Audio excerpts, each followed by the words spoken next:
এই যে আপোনালোকে মিয়া মুছলমানৰ কথা কৈ আছে, মিয়া মিয়া মিয়া মানে মিয়াৰ পৰা আপোনালোকে অসমখন বচাব খুজিছে। আপুনি যিবোৰ মিয়াৰ কথা কৈছে সেই মিয়াবোৰ কৰবাৰ পৃথিৱীৰ বেলেগ গ্ৰহৰ প্ৰাণী নেকি? এইকাৰণে সুধিছো, এই দুখন ফটো চাওক। এই দুখন ফটোত স্পষ্টভাৱে দেখা পোৱা গৈছে আপোনালোকৰ নেতাবোৰ মিয়াৰ লগত আছে। যদি আপোনালোকৰ লগত মিয়া থাকে তেতিয়াহ'লে কোনবোৰ মিয়াক আঁতৰাব খুজিছে?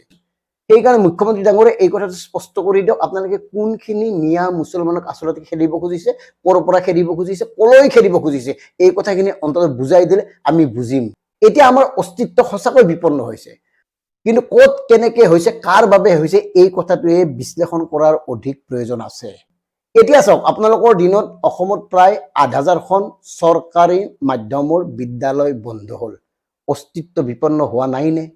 আপোনালোকৰ দিনত অসমে বিশেষ ৰাজ্যৰ মৰ্যাদা হেৰুৱালে, অস্তিত্ব বিপন্ন হোৱা নাইনে? আপোনালোকৰ দিনত APSCৰ পৰা অসমীয়া ভাষাৰ প্ৰশ্নকাকত উঠি গ'ল, অস্তিত্ব বিপন্ন হোৱা নাইনে?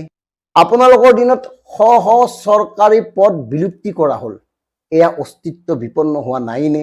আনহাতে বিভিন্ন আঁচনিয়ে ভিক্ষাৰীত পৰিণত কৰিছে একাংশ লোকক, পথাৰলৈ যোৱা বাদ দিছে, কমি আহিছে খেতি বাতি কৰা মাটিৰ পৰিমাণ।